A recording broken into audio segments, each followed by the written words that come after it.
Grant rest and repose in blessed, who have departed this life, departed unknown servants. I satvariyamo vechnuyu pamya.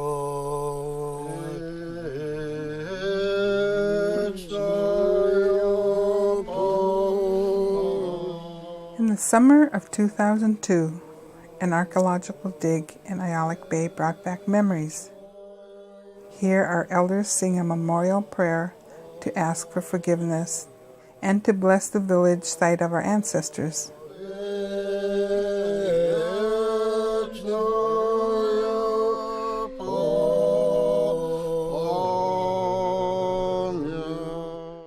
When we first went down, I thought, well, this is going to be a break. I'll just go and breathe and see what's going to happen. But when we got to the actual sites and looked, I kind of got chilled to the bone, wondering, boy, part of my people, it's somewhere in my blood. You know, our people had lived here and survived in this in these bays where there's lots of ice and lots of wind and a lot of rain, and yeah, it just made me, I mean, it had a lot of beauty to it too, but it was it was really bone chilling just knowing that, you know, part of us was there at one time. Wankuda Alutiiq Sugpiaq Supet Daminik Delrit Magam Awatinik Nuchigmak Ayaligmak Yalimak Achulaigamak Domi Koryutulimak Nutana was Supet Lachtut Nanwalek Baluigami Domi Angkitaknumi. That place, this old friend of ours from Prince William Sound, Cordova, used to tell us that rough place where it was rough going over to Ayalik. They used to call it Ayalayak place because it's rough when they're scared. When we scared us Alex, we say Ayalayak. It's Ayalik, and American pronounce it Ayalik Bay. It's really Ayalayak. To me, it was like a window or a door you opened up, and you were able to take a peek into what that life was like. They would talk about sitting in a chaklok, sitting around a fire where you would eat, drink tea, and they would tell stories. And when I saw that pit, I thought, oh, this is kind of where that all started from.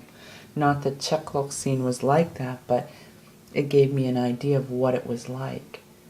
And when we were down there, all I could picture was Joe Tanapi walking on the beach. We stopped and chat for a while. It wasn't very long, but chatted long enough to hear a little bit of his life. We Apaslemni Maskatakulka Mamaskatakuluni 5 Pingaunik Uksok Nimkut Naslukka Wetom apamnis mamni Pisokaya kanila kalak kaya liman Akulumi uksiluta Uksomi kokun pakikiluta aukostmi. And so with going down to Ayalik, it made it even more real, because then I understood this is what it was like to travel on the coastlines. And when we went around that point, I wondered how on earth could you go on the kayaks.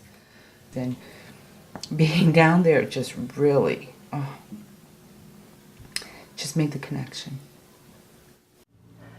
My grandmother said lots of things, some myth and some wasn't. But she also told me about the orca. how they protected their kayakers when they're traveling and when they traveled as a family, as a group this way. The orca led them to the shore when it was so foggy they couldn't see. She said they spoke to the people in their own way. And I asked them if there were sounds and words. And she said there was just eye contact with the hunters. My great-grandpa come from Ipugiaq. The elders told me he's Ipugiaq. You're Ipugiaq, man. You're not from Port Grant. You come from Ipugiaq.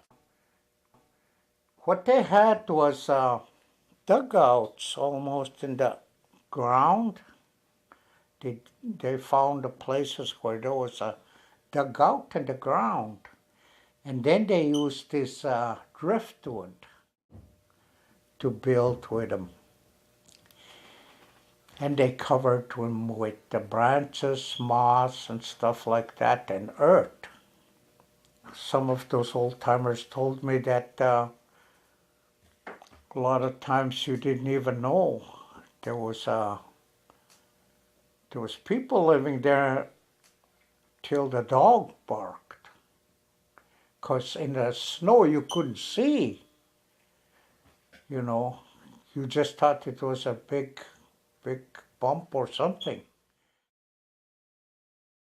The place where our parents and grandparents used to talk about, the places where they've been before, I never knew what they looked like until that time I went down to Alutiiq and I saw the place and all the stories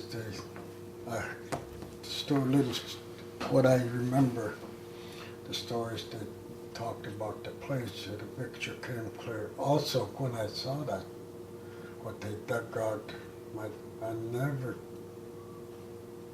actually pictured what my dad was talking about, the fire pit. And then when I saw that, the pictures, the story came clear, and the fire pit they used to build and talk about too. And then when we went to see that fire pit, and that really threw me off. And I was there. I had to be there some time ago. And we got to Ayalik.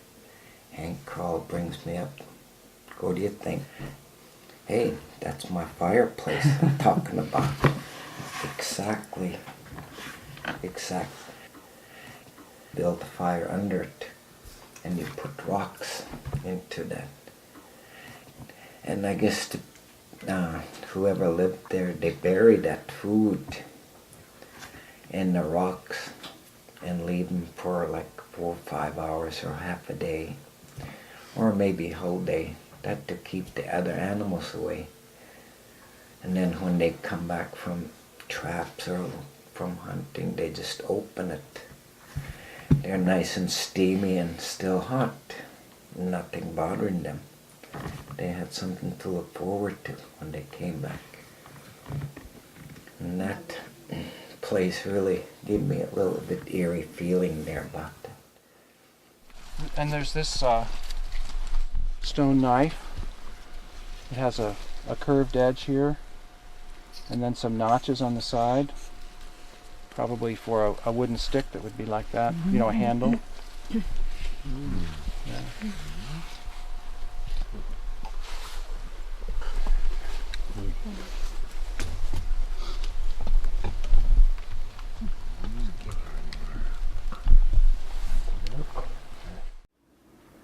And as we get older, we start to remember things that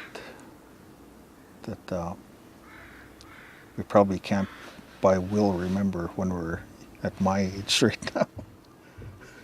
What Walter used to say, I can remember things now that he was in his 70s that he couldn't remember when he was in his 40s or 30s. I mean, experiences or stories that were told him that somehow come out as they get older.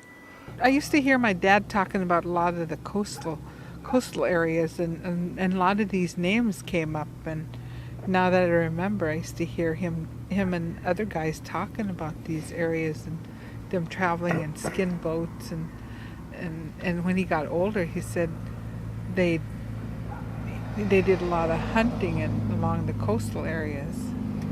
And he used to tell me he remembers when he was a child that they'd take him, the older men would take him and their younger boys, and they'd tuck him into the manholes under, and some days he said he wouldn't see light or anything for days until they stopped and hunted somewhere. And I think it's because of the weather, and the only amount of people that can be sticking out of the holes are the people that were, looking for land and hunting. Well, grandfather used to tell us they used to have a seal, what you call seal stomachs or stuff, intestines they used to make raincoat out of. It looked like raincoats. And they used to use those, and when they go hunting they use them. They put string, I could just picture them now. Going hunting, even rough weather. I felt sorry for him when I was in Alutiiq, the weather was kind of down, but yeah, old days they didn't have a boat to go down and warm up. They didn't have raincoat.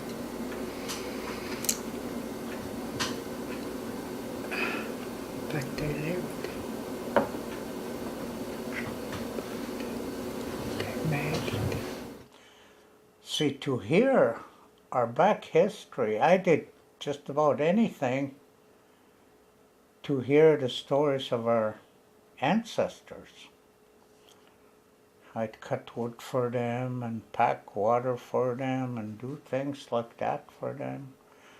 And you sit for a while, they wouldn't say nothing, but pretty soon they start telling you about the past, your ancestors and stuff.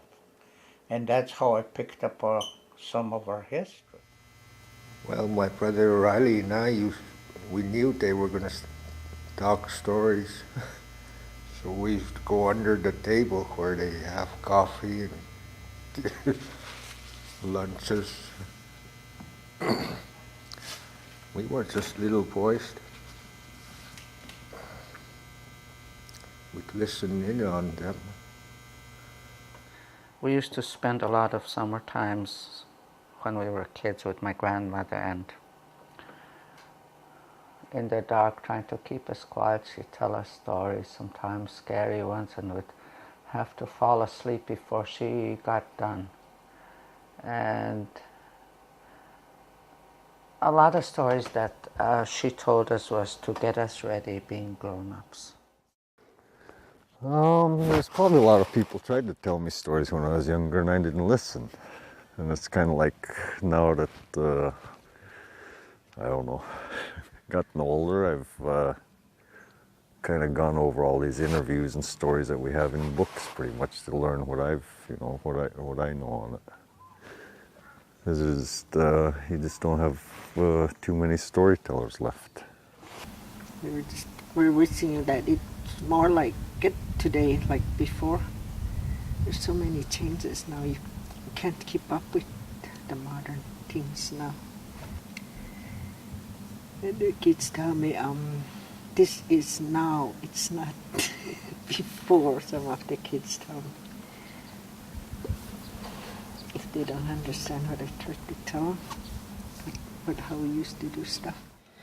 We used to have to take care of my grandfather, Papa, we used to call him, and he would say stories like this, but at that age, who's gonna listen? And I regret a lot I didn't. He'd tell me stories about hunting, and it's like, this is really like not, and I regret all that. And it's like when we got there and seen all this, it's like that was kind of like a flashback. Okay, that's where I heard my grandfather telling me these stories, and I did not listen. I felt really emotional, and that was the sad part where I missed out, but happy that we're starting to open up again and starting to share and knowing this history again. I'd really like to see a lot of our people go down and see that area, because we own land out there and they don't know what it looks like. We as a village here, we gotta start teaching our younger generation to start respecting the land and the people, and start doing something about this, because it's gonna be all under their care in the future here. They did say some people didn't get to Ayalik, okay? I think my dad, it was in one of his stories. Some certain people didn't get to Ayalik. They just got to certain areas, like he's saying Port Adam or Nuka Bay or Ayalik there. So, people traveled to all the way around Prince William Sound. Some of them did, and others didn't. They stopped. So you might be hearing that part of the story. That a lot of people say they didn't get around there. So there may be a possibility some of our ancestors didn't. Yeah. They just passed by. Yeah. There may be that possibility. There's one there my dad was talking about. I think it had to be Ayalik. Prince William Sound people and then Kodiak people come up. They'd all meet for the winter time in the fall. And that had to be a place. See, this is kind of like a learning lesson for me too, because all I heard were bits and pieces and never really heard in detail. Maybe when they open the Ayalik in 2 years from now somewhere, we'll start identifying stuff they talk about. We'll learn more. Maybe we'll have more stories. That just comes to the mind. Soul is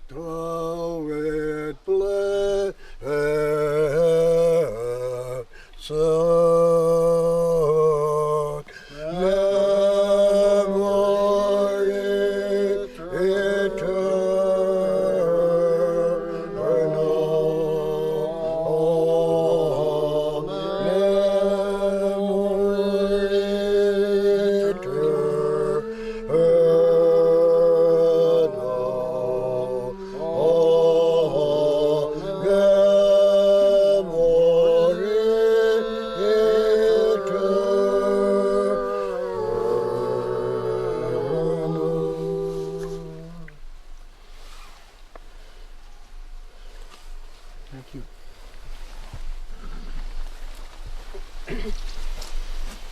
Maybe with the prayer, no one will be disturbed, no one will be bothered, and they'll probably forgive us. Thank you.